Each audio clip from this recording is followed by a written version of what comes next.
Hey guys, welcome back to the channel. If you're new, welcome. So in today's video we have another guest by the name of Rethabile Mosholi, and this is someone who has maintained first position from primary all the way to matric in his school, and also got invited into the province's top achievers last year for her matric. So yes guys, I hope you enjoy her journey and can take a thing or two from her lifestyle, because she shares her journey from grade 9 all the way to matric.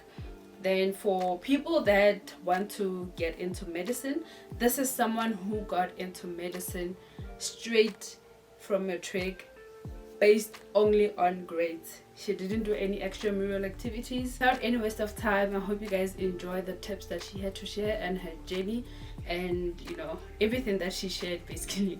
Thank you guys, and see you on the next one. Hello, my name is Rethabile Mosholi. I was a 2022 matriculant at Academy Secondary School, and today I'll be sharing my school journey while highlighting my matric journey. I come from a family that values education in an extreme way, and my family has always been the backbone in having a huge impact in achieving what I achieved today. So I've always been the top achiever since grade 1, but I will be highlighting grade 9 because that is the grade where I was doing 9 subjects. So doing that 9 subjects is a lot, so you have to make a lot of adjustments and compromises. I had to cut out a lot of things like social media, and I only utilized it for academic purposes. And also had to cut a little bit of church here and there and having a social life entirely. One of the study methods that I used in grade 9 was active recalling, which included using of flashcards, note-taking, and practicing with past question papers. Practicing with past question papers is actually useful because it gives you an insight of what the question paper that you're gonna write is gonna be about. Because in most subjects, they don't even change the structure as such. It is just rephrase the questions, and it's gonna be the same question. So you just have to adjust yourself and accommodate yourself to how the question is phrased, and it's gonna be okay. In grade 10, although the subject got lesser, we went from 9 to 7, but the workload got harder because now I went from doing natural science to physical science and life sciences. It was 2 separate subjects that had their own workload, and I had to adjust myself to how I'm going to tackle those subjects. So I had to develop new study methods, but I still went on with active recalling because it's still the best method out there. So active recalling is when you recall things actively, like in a way that you have to do flashcards. Like on a flashcard you will write maybe a biological term and then the answer at the back, then you read it out loud, and then if you get the answer right, you test yourself. It's basically like testing yourself with question and answers. It's a quick Q&A. So, and note taking is very useful because I for one prefer reading my own handwriting because that's how I can recall things faster.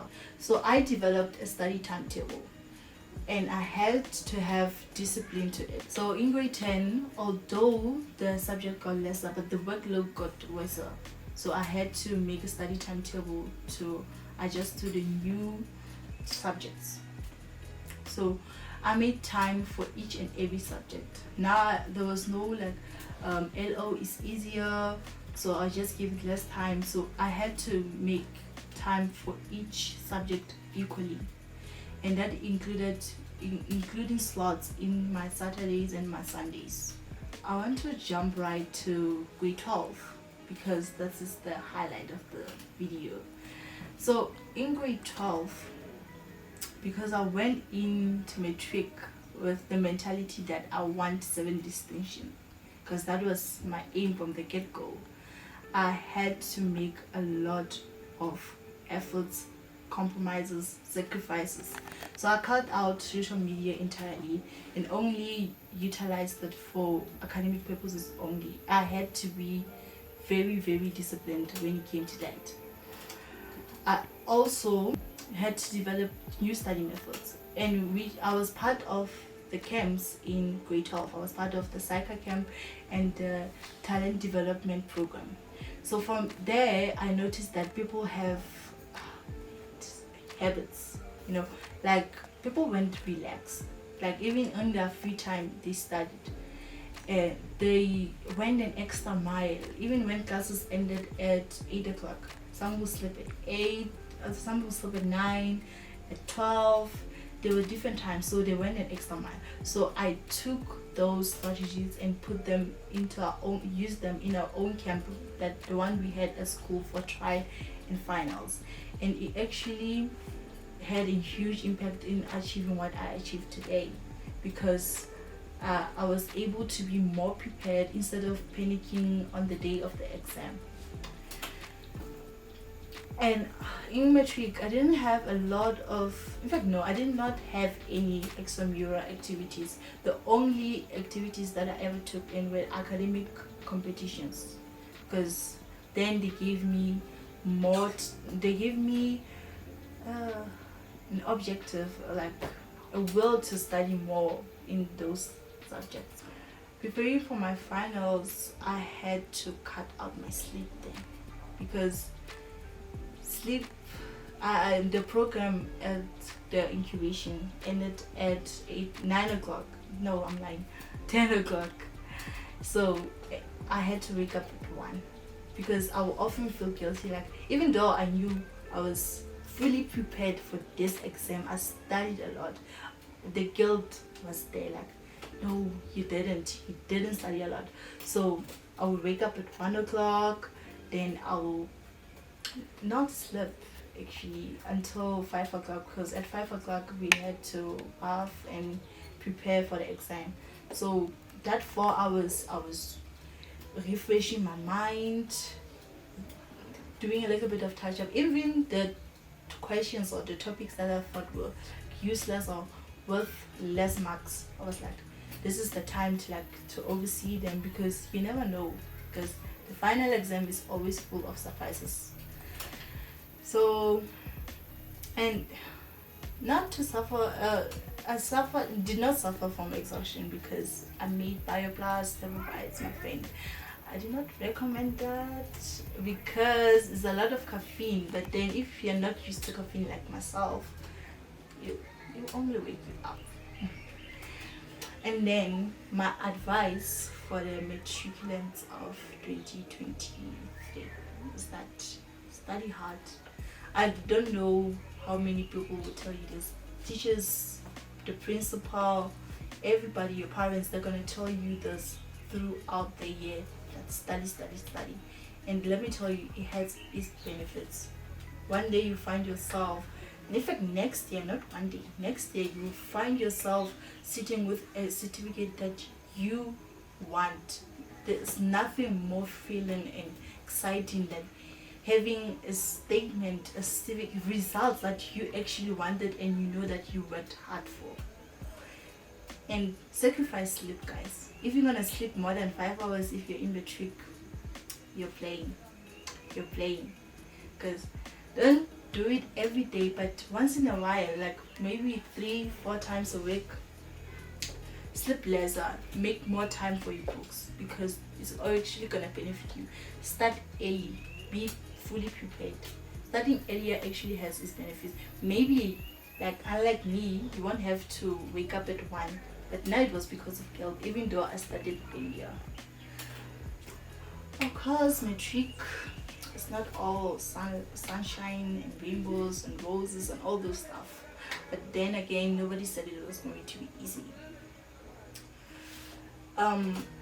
I definitely did have competition, and I had a couple of breakdowns here and there, but one thing about me, I never let anything bother me or stand in the way of my academics, because I mentally prepared myself that this is not going to be easy. So be prepared for anything and everything that way, when anything happens, you already prepared yourself for this, so it doesn't actually affect you that much. So you are already in the zone that, okay, this too shall pass.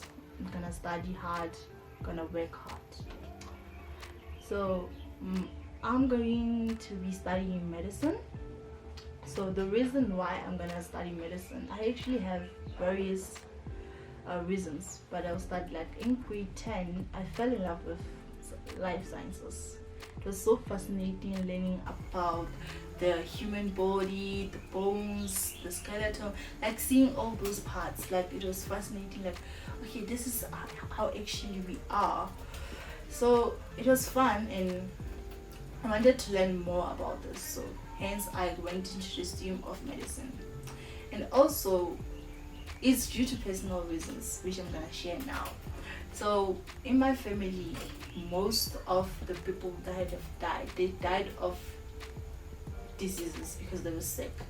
Nobody like died like maybe they were hit like a car accident. Most of them, like some did, but most of them died because of diseases.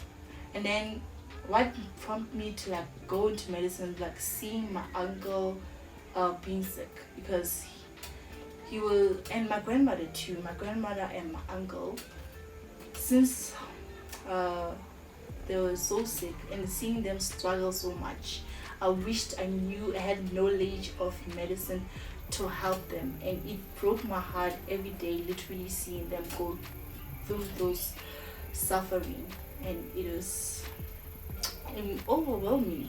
So going to medicine, I feel like I will be giving people a chance to not see their loved ones suffer like my loved ones did. So it's kind of why I got into the whole medicine thing. But there are other reasons too, but those are my two biggest ones. So what I did to ensure that I got into medicine, most university requires you to pass with 60%, which is level 5 and above. So I was a straight A student, so I was like, I can do this. And my advice for those who want to go into medicine is that don't strive for that 60%, strive for 80%, because obviously the competition is going to be a lot. So everyone will be striving for the 80s, the 90s, so that they can get into medicine. So also strive there. Even though you're struggling, you can do it. Nothing is impossible. I mean, even the word itself says impossible. So you have to have higher aims. Aim higher. Like even if you're let's say a 40% student, strive for 70%, so that you know if you don't work up to that 70%, you can fall in the 60s. But for medicine, guys, I recommend that you strive for 80%, because then you have a greater chance of getting in. And also make sure you try to have good NBT results. Thanks guys for watching, and catch me on the other videos where I'll be going into depth in how I studied each particular subjects. Thank you.